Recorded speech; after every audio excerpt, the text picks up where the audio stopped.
Bonjour à tous, bonjour à toutes, j'espère que vous allez bien. Aujourd'hui, je vais vous faire une petite chronique sur les mécanismes derrière le copy trading et le trading social. C'est quelque chose, peut-être c'est un tout petit peu moins à la mode que ces dernières années, mais c'est quand même un phénomène très à la mode. Et bon, comme tous les phénomènes à la mode, pardon, il faut un peu se méfier de ce genre de choses, parce que tout le monde ne gagne pas à ce jeu-là, et du coup je vais vous expliquer pourquoi. Bon, on va commencer par une petite blague. Imaginez, vous êtes dans la rue, et vous croisez quelqu'un qui vous dit ouais, écoute, je vais te donner une poule, là, c'est une poule aux œufs d'or, franchement, t'attends, et chaque jour, elle pond un œuf en or. Et vous dites, ah ouais, c'est intéressant. Bon. Et vous prenez la poule, et après vous vous dites, mais en fait, moi, bon, les œufs d'or, moi, ça m'intéresse pas trop, mais par contre, je vais pouvoir me faire 2 petites escalopes de poulet. Et voilà, quoi. Et donc, bon, vous tuez la poule, vous faites 2 petites escalopes de poulet, et vous dites, bah, c'était pas mal, c'était bien bonne, ces petites escalopes de poulet, là. Sauf que vous n'avez pas eu le temps de voir si la poule, elle pondait des œufs en or ou pas, quoi. Et donc, bon, c'est juste une petite boutade, mais en gros, le copy trading, c'est un peu ça, ce qui se passe. C'est-à-dire que le copy trading, donc souvent vous allez sur ce qu'on appelle des brokers, donc des échangeurs, quoi. Vous pouvez échanger des cryptos, des actions, des ETF, des matières premières, etc. Et il faut savoir comment ces gens-là se rémunèrent, en gros. Ces gens-là, ce sont ce qu'on pourrait appeler des market makers, mais donc des pourvoyeurs de liquidités, quoi. En gros, ils se rémunèrent avec les frais, puisque eux, ils s'en foutent que vous achetiez ou vous vendez des actions ou des cryptos. Eux, ce qu'ils veulent, c'est que vous fassiez des transactions pour qu'à chaque transaction, vous ayez des frais qui soient appliqués, donc notamment via le spread. Donc le spread, c'est quand vous achetez une action à 100, vous savez que vous pouvez pas, vous allez la revendre à 99, quoi. C'est l'écart entre le prix d'achat et le prix de vente. Et puis il y a des frais de garde, etc. Et tout ça. Donc ces brokers, ils jouent avec la liquidité. C'est-à-dire que eux, ce qu'il faut bien comprendre, c'est que plus ils ont de transactions, plus ils génèrent de frais. Donc si vous voulez, ils ont tout intérêt à ce que vous achetiez et vous vendiez, tout le temps des trucs ça et là, quoi. Donc bon, ça c'est assez facile de manipuler les gens pour qu'ils le fassent, mais on peut se dire, mais avec le copy trading, je copie un bon investisseur, et puis je m'assois sur mes mains, et puis voilà, quoi. Et puis ensuite, moi je gagne de l'argent. Oui, mais ça se passe pas comme ça. Parce que sinon, bon, les traders, les brokers, donc les échanges crypto, actions, etc., ils gagneraient très peu de frais. Et eux, c'est pas ça leur but. Leur but, c'est de vous faire investir au maximum et de vous faire changer de position un maximum pour maximiser le nombre de transactions que vous faites et donc le nombre de frais. Donc, ce qu'ils font souvent, c'est qu'ils prennent les investisseurs et ils vous montrent des performances. Truc Bill d'une chouette, au cours de la dernière année, il a eu une performance de 45%. Vous vous dites, oh bah c'est génial, 45% l'année dernière, putain, franchement, ça donne envie d'investir. Oui, sauf que bon, comme on le sait tous, les performances du passé ne présagent pas du futur, et surtout, ils ont tendance à montrer les performances. Alors, soit ils montrent les performances des trades passés avec les performances latentes, mais parfois ils ne montrent que les performances latentes. C'est-à-dire qu'ils montrent les traders qui sont en train de gagner en ce moment, mais via leur position, quoi. Par exemple, ils montrent des traders, je sais pas moi, qui ont acheté du Bitcoin à 15 000, et le Bitcoin il est à 30 000, donc ils montrent des traders qui ont fait 100%. Vous vous dites, putain, mais c'est génial, 100%, moi si je fais 100% tous les ans, 1000, 2000, 4000, 8000, 16000, c'est génial, dis donc, je vais me faire un sacré capital avec ça. Sauf que, en réalité, ça se passe pas comme ça, parce que, bon, souvent, les personnes qui ont les plus grosses performances latentes, c'est celles qui ne prennent pas leur profit, quoi. Déjà. Et puis, donc c'est celles qui vont qui vont pas prendre leur profit, donc ils montrent une personne qui a fait 100%, ouais, mais la personne qui fait 50%, peut-être qu'elle a pris 50% de profit sur ses positions. Donc déjà, il y a ça. Et puis, il y a aussi l'effet inverse, c'est-à-dire que quelqu'un qui a fait 3 mois de performance à moins 5%, vous vous dites, ah bah c'est pas terrible en termes de performance. Sauf que cette personne, ça se trouve, elle vient de couper tous ses mauvais investissements, et donc il lui reste ses bons investissements pour faire de la performance et pour les clôturer. Et pour les clore, pardon. Donc, en fait, si on vous montre les performances latentes d'une personne, vous ne pouvez pas vous dire si c'est un bon ou un mauvais investisseur, parce que vous ne savez pas si cette personne, elle va prendre profit au bon moment ou quoi. Donc il faut toujours que la personne, l'investisseur que vous allez copier, il vous montre les performances passées, quoi. Vous en foutez que la personne, elle soit à plus 50%.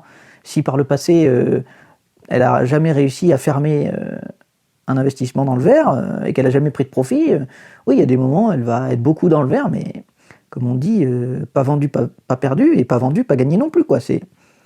Donc souvent, les brokers, ils vous montrent voilà, les gains latents des gens, mais on s'en fout des gains latents. Vous, ce que vous voulez savoir, c'est si l'investisseur, sur les 3 dernières années, il a fait des performances qui ont été, comment on dit, fermées, quoi, qui ont été validées. Est-ce qu'il avait un capital de 10 000 et qu'après il a réussi à avoir un capital de 11 000 à la fin de l'année 1, 12 000 à la fin de l'année 2 et 13 000 à la fin de l'année 3, et que les positions ont été fermées. Parce que quelqu'un qui passe de 10 000 à 20 000 mais qui ferme jamais sa position, honnêtement, on n'en a rien à faire. Donc il y a ça pour le premier truc à prendre en compte, c'est-à-dire qu'il vous montre les performances latentes des gens et non les performances fermées, les performances closes. Donc ça vous donne envie d'investir sur les personnes qui font des gros gains mais qui n'ont pas pris de profit, et les personnes qui viennent de couper des positions mauvaises, bah, ça vous donne envie de ne pas investir dessus, alors que si ça se trouve, elles viennent de couper les investissements qui étaient mauvais. C'est la première chose. Et deuxièmement, souvent, ce sont donc ces brokers, ces plateformes, elles ont un système de trading social ou de partage social. Par exemple, je pense à eToro, qui a un peu un réseau social incorporé et tout ça dedans. Mais faut surtout pas aller là-dessus.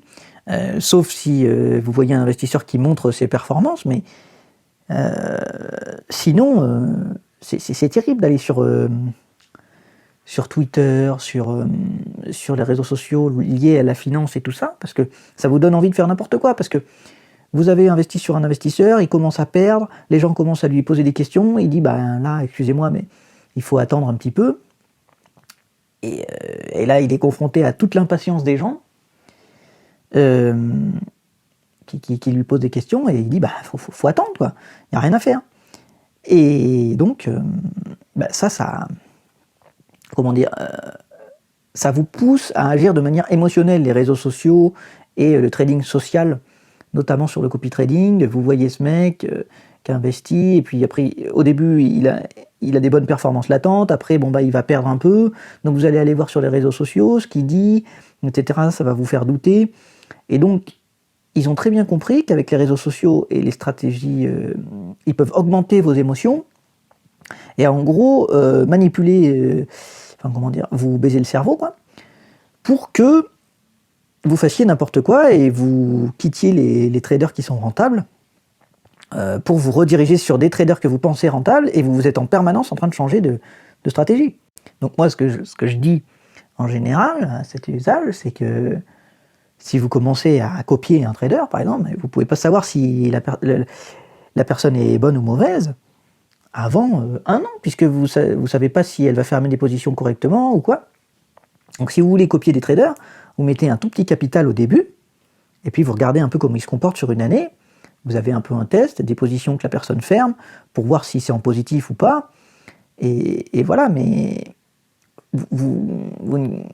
les plateformes savent très bien que vous ne gagnerez jamais d'argent en investissant en copiant des traders, et puis en changeant toutes les 2 semaines.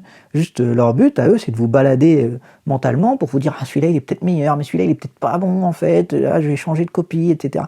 Non, c'est pas ça qu'il faut faire. Moi personnellement, sur eToro, par exemple, je chaque mois plutôt, un historique de mes performances fermées, c'est-à-dire ce que j'ai pu fermer comme position, et on s'en fout des gains et des pertes latentes. C'est pas ça qui compte. Ce qui compte, c'est les profits ou pertes réalisées. C'est une fois que tu as fermé la position. Mais par contre, je poste très peu sur les réseaux sociaux et tout ça, parce qu'il faut s'en protéger un maximum. Parce que quand vous avez des théories d'investissement, que ce soit en copiant un investisseur, un trader, ou sur un actif en particulier, que ce soit une crypto ou une action, vous ne pouvez pas changer tous les 15 jours, quoi, sinon vous n'avez aucune stratégie. Voilà, écoutez, c'est tout ce que je voulais vous dire pour cette petite chronique. Faites attention aux statistiques qu'on vous fait miroiter, notamment pour les personnes que vous voulez copier, parce que voilà, si c'est des performances latentes, on s'en fout.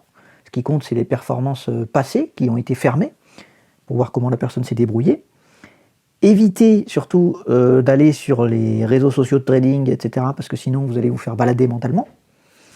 Et puis si vous copiez quelqu'un ou vous faites un investissement, tenez vos positions et ne changez pas toutes les semaines, tous les mois, quoi. C'est un truc qui se fait sur le long terme. Moi, comme je le préconise, c'est minimum 1 an pour voir un peu si la personne se débrouille ou pas, parce que on peut pas savoir si en 15 jours... moi je le vois en tant que personne copiée des fois, on peut pas savoir si... Les gens ne peuvent pas du tout se rendre compte de si on fait une performance positive ou négative en 15 jours, quoi. Ils font des allers-retours et après, ils perdent, ils gagnent. C'est le trading casino, quoi. Ça, c'est... À mon avis, c'est ni bon ni à faire. Voilà, c'est le casino qui est allumé, rouge, vert, on perd, on gagne, etc. Et les plateformes sont très bonnes pour susciter les réactions émotionnelles et irrationnelles chez les gens. Voilà. Écoutez, je vous souhaite une bonne journée. Eh bien écoutez, sur ce, moi je vais vous laisser là. J'espère que cette vidéo vous a plu.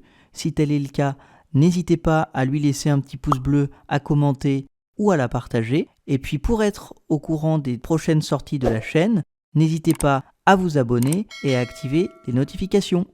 Allez, salut!